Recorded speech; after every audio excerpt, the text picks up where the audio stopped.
Hello, and welcome to Temple of the False Pod. We're decks are not optimized, but our plays sure as heck are fun. I'm Andy. I'm Bruce. Welcome to episode whatever, season 13, Spooky October. I think it's still October. Hold on, let's see. What's today? It's 16. no longer October. 17.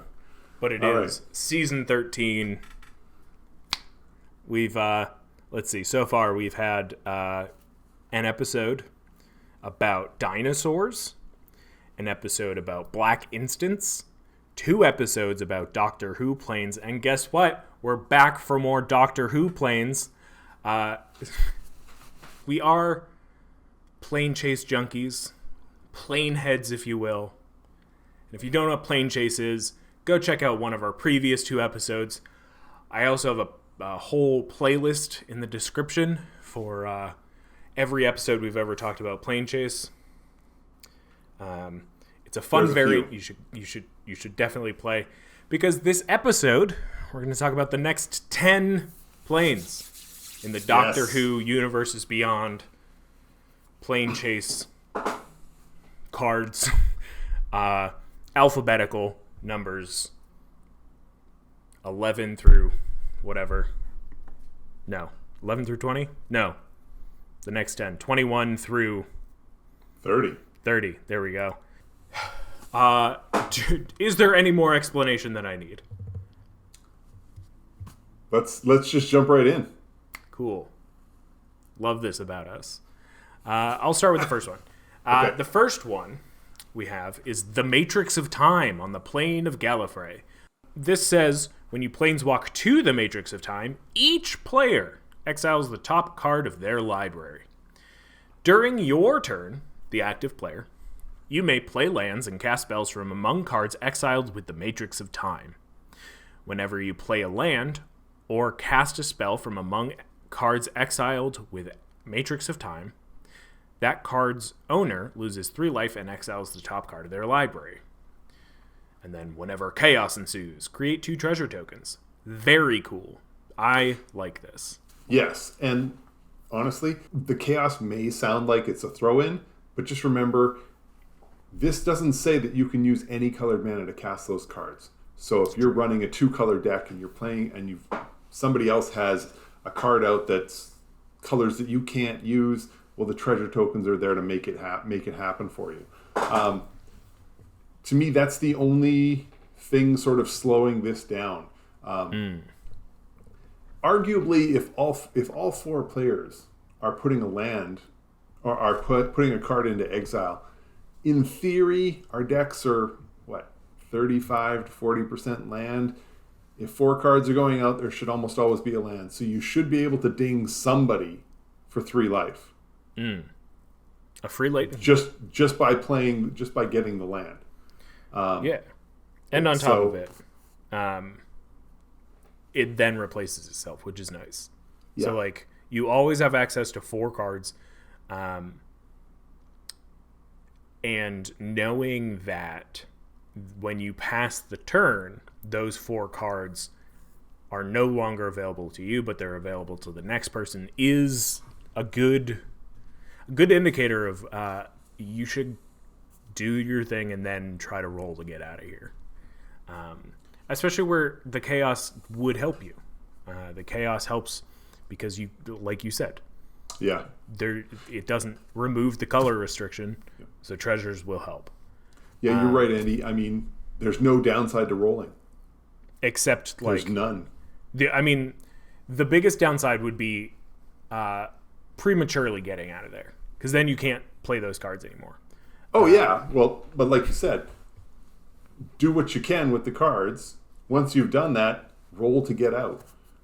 Yes, the card that you put out is going to be exiled, but realistically, it's gone anyway. Unless you're actually playing it on your turn, but then another card, your next card's just going to get exiled. So you can't worry about that part. Just do what you can and get out. This is. There's a lot of these planes where, one side encourages you to stay and the other side encourages you to roll. where you could end up leaving. So there's always sort of a dichotomy with a lot of these cards. This one, there's no dichotomy. Oh, for sure. Do what you can and then roll. My mind instantly goes to commanders like Lelia, where you're just going to be playing your own cards. Sure, you're going to be losing maybe quite a bit of life, but you're also pumping up Lelia. Who's that? The Prosper, Tomebound. Where it cares that if you play a card from exile, create a treasure token. So that can... Sure. That actually synergizes extremely well. You play a card from exile that's exiled with Matrix of Time. You get a treasure. You can play another one, maybe a different color this time. So, right. That one's great. I like this one. Very good cool. job. Yeah. Very nice. Thumb up. Next one. The next one is Mondasian Colony Ship on the plane of Spacecraft. Oh, another one. Whenever a creature attacks, it gets +1/+1 until the end of the turn for each other creature its controller controls that shares a creature type with it. Whenever chaos ensues, turn target creature face down. It becomes a 2/2 Cyberman artifact creature. Okay. This one probably came out of the... One of the decks had a lot of face down creatures. I don't remember which one it is. I think it's the one Headbite like Missy or the Dalek. I don't know. Basically any commander deck that is producing tokens, that's where you this is sort of aiming. This is neat, and it is just sharing a creature type. Sorry. Yeah. So, it's nice because it's not quite Coat of Arms. Coat of Arms, I think, looks at the whole battlefield. Yes. Is that true? Yeah. But it will give your team, especially if you're playing a Typal deck, like a pretty big boost. And then the Chaos ability will hopefully get rid of some blockers, or at least tone down the blockers. But at the same time, like if you're using it to tone down blockers, rolling has an equal chance of getting away, and then you're not pumping up your creatures as much. Right. So that's a tough line to toe. But also, if you're playing the Morph deck, then that Chaos ability is great. Well, yeah, and if you're playing the Morph deck and you've got some Morph creatures down, you're probably not rolling because those Morph creatures are going to look at each other and get the bonus. So I just mean to turn them back over. Oh yeah. Yeah. Oh no, that makes sense. I like it. This is one of those planes where I think there are some people who are never going to want to roll because they just are unwilling to leave. And there are other people who are just going to roll like crazy because they don't want to be there. And either they're going to roll chaos and get to eliminate or, limit the nastiness of a creature, or they get to leave. So I can see there being some people who want to roll a lot, others who never want to roll for this one. So it's interesting. Up next, we've got the Moon Base. This one says low gravity. All creatures have 2 mana. This creature gains flying until end of turn. Activate only as a sorcery. Chaos. Whenever chaos ensues for each opponent, choose up to 1 target creature card in that player's graveyard. Put those cards onto the battlefield face down under your control. They're 2/2 Cybermen artifact creatures. Sure. I'm sure that there's flavor in that chaos. It seems fine. I don't know why it wouldn't just be like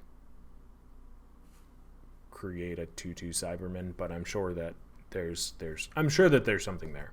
I don't know mechanically how that benefits other than just like exiling something, or not really even exiling something from somebody's graveyard, but temporarily removing it from their graveyard, I guess. Yeah, I mean, only the opponents are getting it. So your opponents are getting an extra 2/2 creature. But if they've got recursion, they're not getting the one they want, right? You're putting it onto your control. Oh, okay. Yeah. Yeah. Well, yeah. So like you're getting an extra 2/2. Yeah, you're getting something out of their graveyard. That's really what you're looking for anyway. So the static ability is fun, especially, I think flying is so... I mean, I feel like everybody's talking about it all the time about how like you're not playing enough things that block flyers. It's true. It's always true. Right. And this, spoiler, can win games. Yeah. The other thing to keep in mind is that it says all creatures. So if you have 6 mana, you can make 3 of your creatures fly. Yeah. Yeah, it's there. Yeah. It also, all creatures doesn't mean just your creatures. So, like, even putting aside the, like, the politics of it, I mean, because it says this creature gains flying, so you can't activate it. Oh, no, it's only as a sorcery. I was going to say you can use it to make blockers, but because it's a sorcery, you cannot. So never mind. Forget I said anything. Yeah, and you can't activate anybody else's because it doesn't say that this is something that anybody else can activate. Something that always I've wondered about, and I don't think I'm getting an answer anytime soon. It says activate only as a sorcery. What if you have like Teferi, where it says you can play sorceries as instants? Can you activate this as an instant? I don't think so, but I'm not sure. Yeah. If you could activate it as an instant, then you declare your attackers and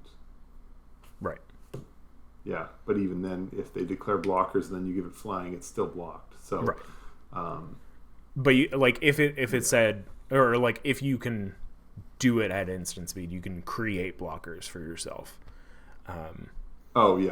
But yeah, that's just a little rules thing that I don't know.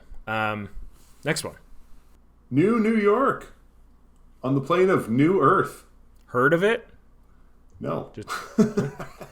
Neither have I. At the beginning of combat on your turn, until end of turn, non-creature artifacts you control become 3/3 vehicles in addition to their other types and gain flying, haste, and crew 1. Whenever chaos ensues, create a treasure token and a 2/2 white alien creature token. Sure.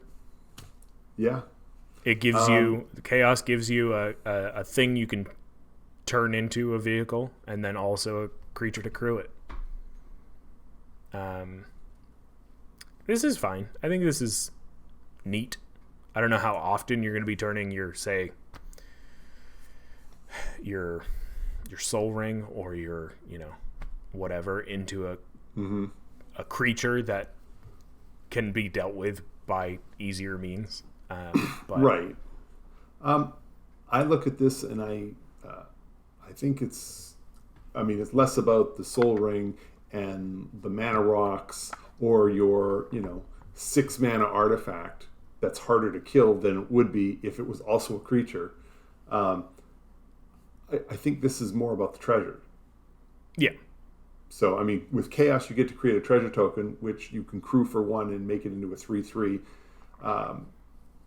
That sounds good.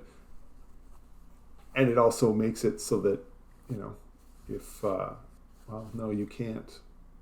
It doesn't give it vigilance, so you would have to tap the treasure, so you couldn't just then tap to sack it if it was targeted. But whatever, it's a treasure that's doing 3 points of damage. That doesn't seem bad.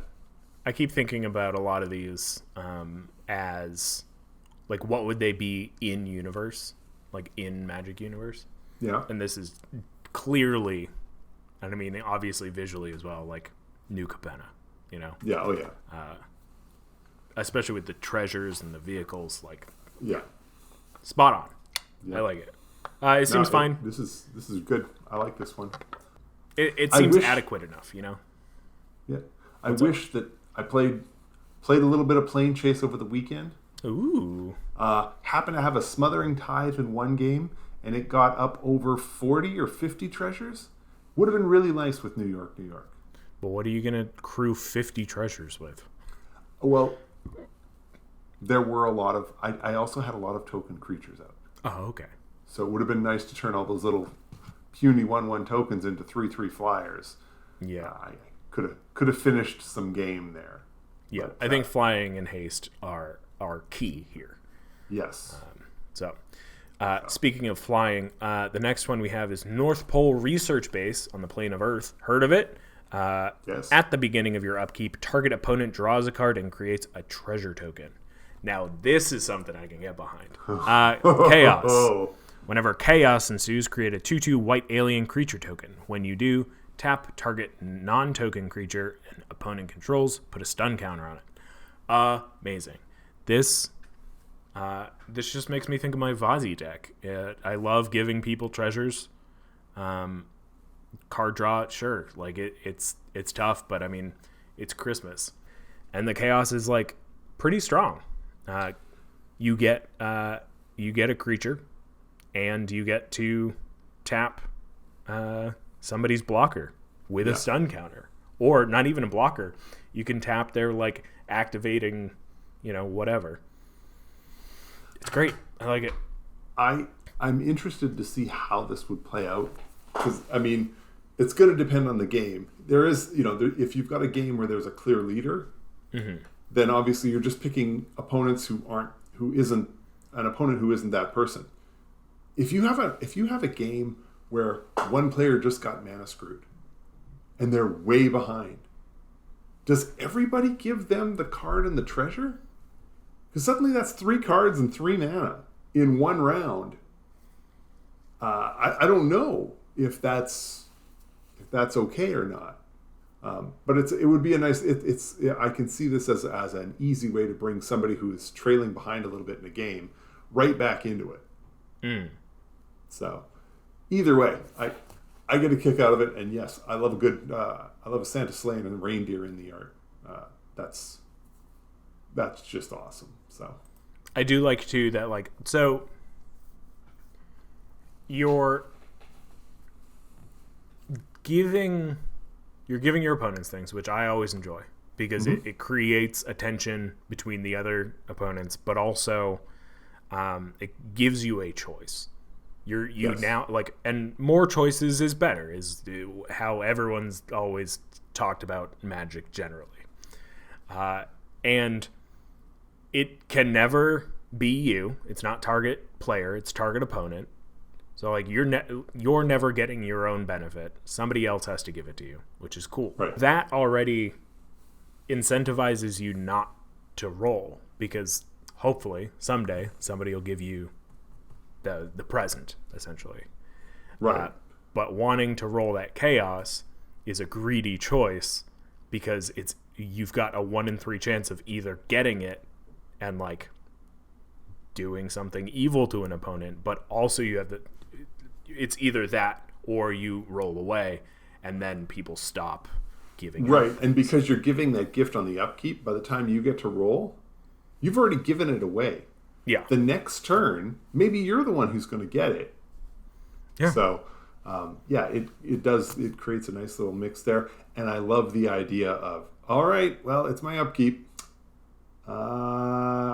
Andy, I see that big creature in front of you. Is it going to attack me on your turn? Because if it's not, I have a gift. But if it is, I'll give the gift somewhere else. I don't love that this can be so easily broken, where people play things like Narset or things that make you stop drawing. But it is what it is. Be nice about this. This is fun. I like it. And hey, if you're running Nekasar, it's less a gift and more a punishment. Yeah, right. Take another point. So, all right, next one up. It's the Ood Sphere on the plane of Horsehead Nebula. The ability is Song of the Ood. Non-creature spells have Convoke. Whenever chaos ensues, for each opponent, goad up to 1 target creature that opponent controls. Until end of turn, those creatures can't become tapped unless they're being declared as attackers. So none of this tapping your creature for mana to avoid the goad. But you can, because it's only until end of turn that you can't tap it. It's not until the end of its turn where it has to attack. So you come back around to say you're player 3, I'm player 1, right? I goad one of your creatures.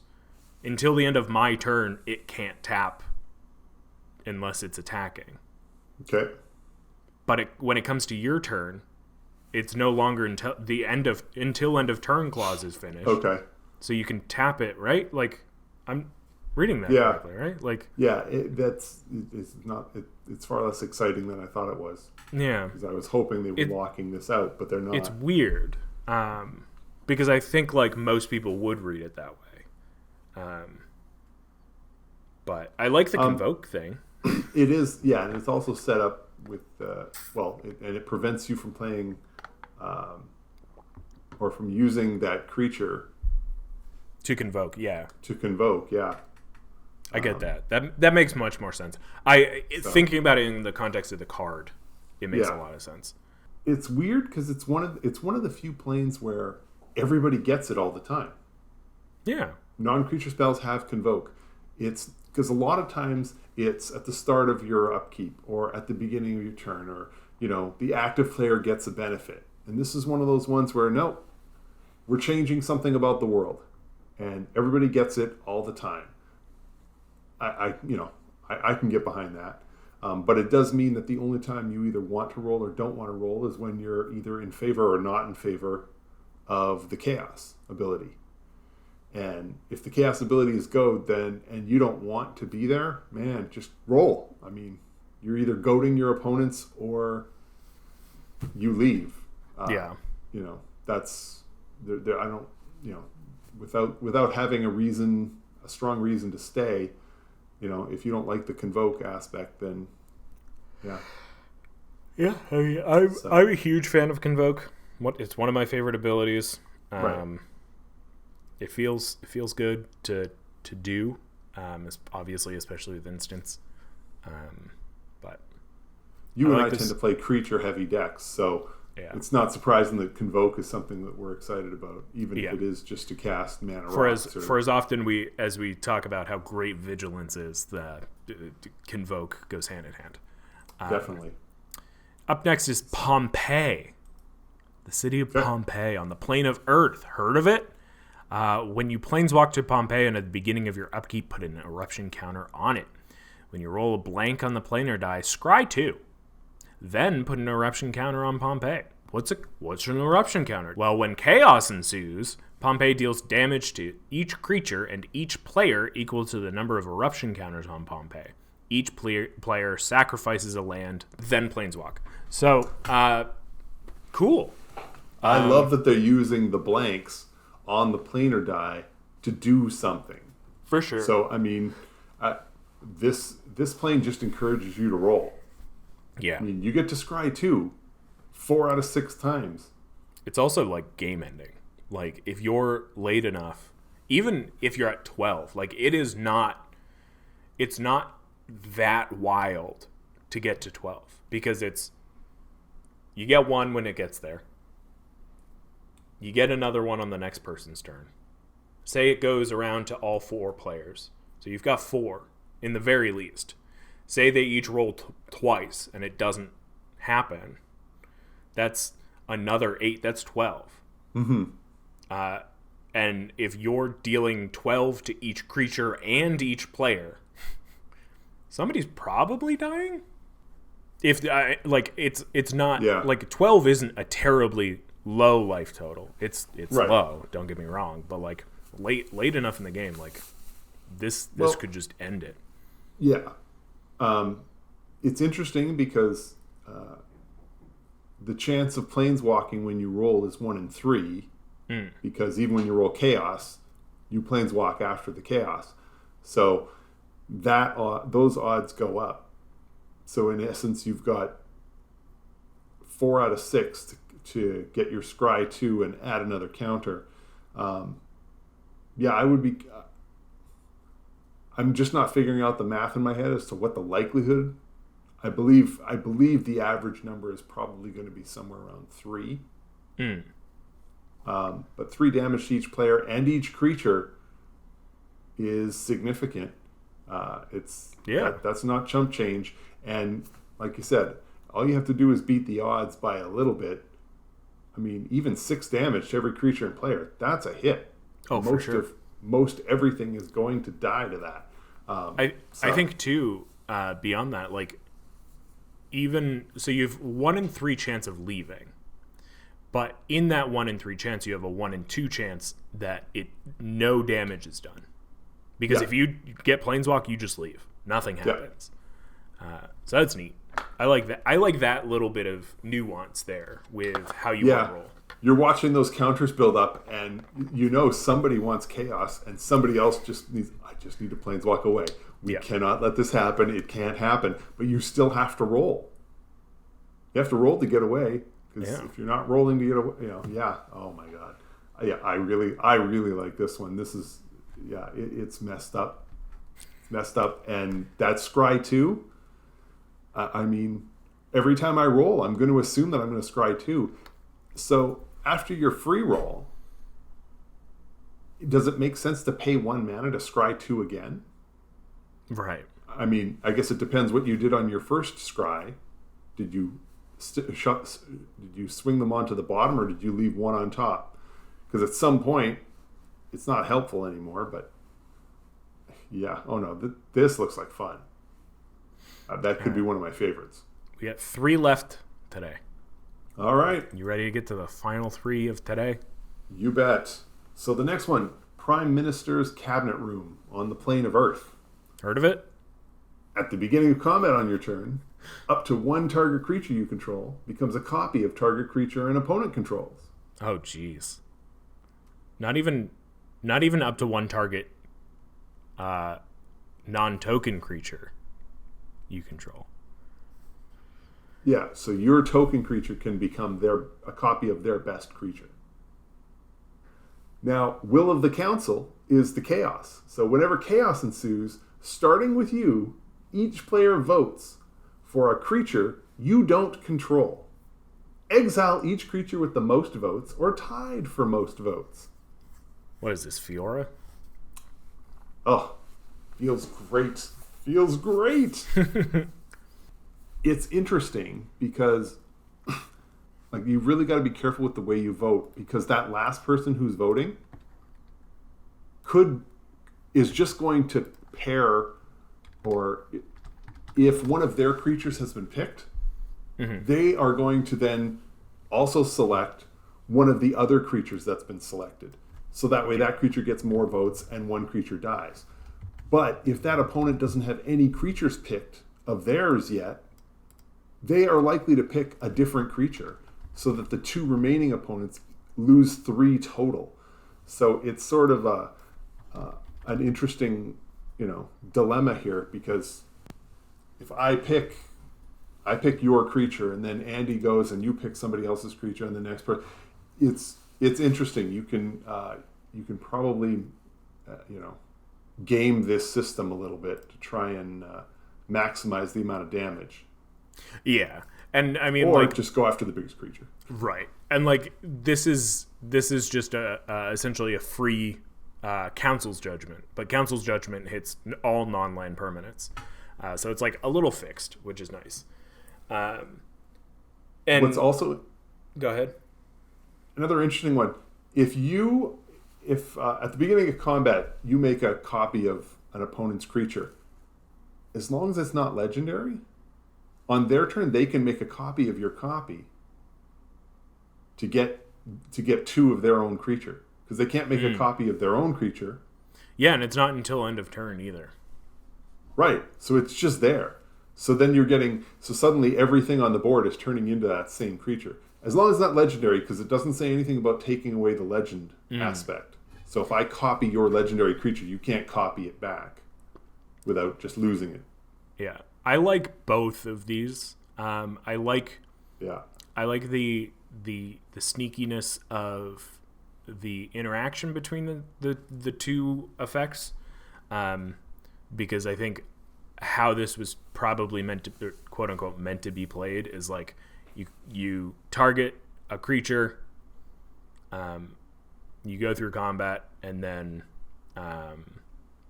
your second main phase you roll, and it's either you get out of there and nobody else can continue copying things, or you vote for their copy of the creature type of thing. Like you're like, oh, that's got to go for them, not for me. Right. And I agree with you, except if you're going to combat, you want their creature gone. So it's funny, you may very well roll early and risk losing a chance at making your token or your wimpy creature into something really good in the hopes of killing their blocker or whatever. Yeah. And all I can think about is how that static ability works with Brutaclad, because you can stack it. Oh yeah.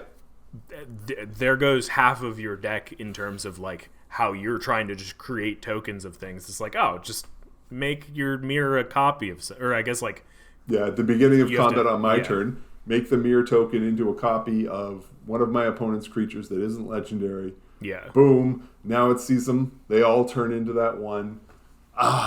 Yeah, I think you have to have. I think you have to have a creature, a token creature, already on the battlefield for it. But yeah, it's just wonderful. Oh yeah. Up next, we get the Pyramid of Mars on the plane of Mars, whatever that is. Where else would it be? Right. When you planeswalk to the Pyramid of Mars, and at the beginning of your upkeep, Surveil 2. For those who don't know, Surveil 2 is look at the top 2 cards of your library. Then put any number of them into your graveyard and the rest on top of your library in any order. Whenever chaos ensues, return target creature card from your graveyard to the battlefield. This is fun. This is low-powered. This, except for the chaos. The chaos is hugely swingy, but like, I think overall, like, it's almost boring. Like, if you continue to just roll blanks, which is more likely than not, nothing's happening. You're surveilling too, which is nice. And if you have a deck that cares about that, cares about loading your graveyard with things, then it's going to be like a little bit of value. But otherwise, I think this doesn't add too much to the game.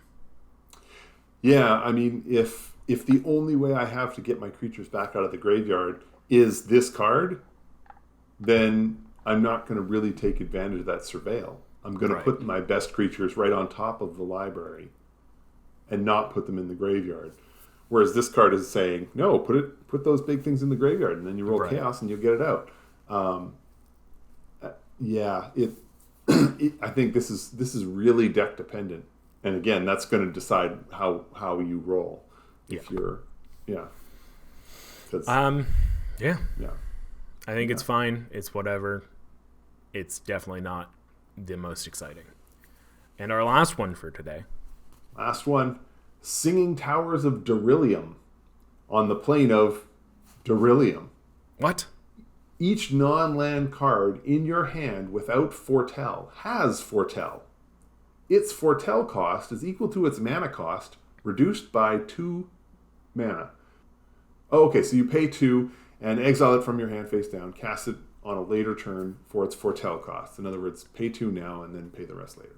Yeah. Whenever chaos ensues, you may cast a foretold card you own from exile without paying its mana cost.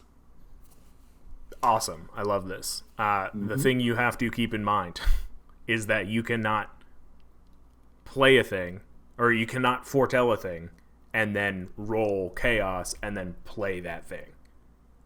You have to wait until a different turn. It has to be a later turn. And given the likelihood of this coming back around, if everybody's rolling, odds are you are not going to get this back. You're not going to get a chance to do it. So you're essentially pick the card in your hand, pick the card or cards in your hand you want to foretell that you want to pay less for later, and do that. Yeah, which is nice. I like that ability on its own. So I think that there are plenty of planes that we've had previously that with the one that puts things in suspend, where the chaos just ticks down the suspend faster. That's like this, where it's just a nice bonus, but the static ability is already pretty cool. Yeah. I don't think you're not looking for the to use the chaos ability on a card that you foretold. It's just not likely going to stick around, which means essentially the chaos ability on the card is almost useless. Yeah. So, so put out your foretold cards when you get the chance. And the nice part is, like with suspend, you want to go too long. Like I always, I don't want to put too many because it's just going to take so long for it to actually get rid of the suspend counters. With foretold, as much as I can afford. What's the downside? It just makes it cheaper the next time. I don't have the cards in hand, so there's all kinds of, you can get benefits from having more cards in hand. If somebody wheels or does something like that, you're getting a bunch more cards. I think this is I think it's a great card. Yeah, it helps. It helps if any of your opponents are playing any discard or wheels, like you said. Like, it's not getting rid of anything in Foretell land. Right. If you have more than 8 cards, might as well foretell, or more than 7 cards, you might as well foretell something. And I think too, what's nice is that foretell isn't technically at sorcery speed. So paying 2 to do something. So like if you roll Planeswalk, you can respond to that by then foretelling putting your things into foretell, and then flipping to see what the next one is. But your opponents can't because it says during your turn. Oh, okay. Yeah. So you it's do very get that interesting. benefit. So I like it. Well, Andy, I think we're done for today. Yeah. Again, I guess I probably should have said this at the beginning. Neither of us are Doctor Whovians. Is that the Whovians? Whovites? We're not knowledgeable of the Whoniverse. We're not doctor's assistants. We're not. Well, yeah. I don't know about you. Your wife being a doctor and all. You don't assist her in anything. But my wife is a doctor and a nurse. So we don't fully understand a lot of the flavor implications here. We don't understand a lot of the places, etc. So go easy on us. We just wanted to talk about these mechanically as plane chase pieces because we love plane chase, and so should you. But next week we got 6 more, and then 4 bonuses of the phenomenon. So that's exciting. I'm excited to talk about them. Bring them on. Yeah, that's all we got for this week. See you next week. Thank you so much for watching on YouTube, where you can see the big old planes on the screen and our faces, of course. And these cool borders I put around us. Good try. And we'll see you next week with the rest of them. We're Temple of Falsepod. We're X and not optimized, but a place sure as heck are fun. I'm Andy. I'm Bruce. Thank you again for listening, watching on YouTube, etc., etc. Play some magic for me, and may your 5th land be the temple. Bye! Wait. Before you go, I just wanted to say thank you for listening.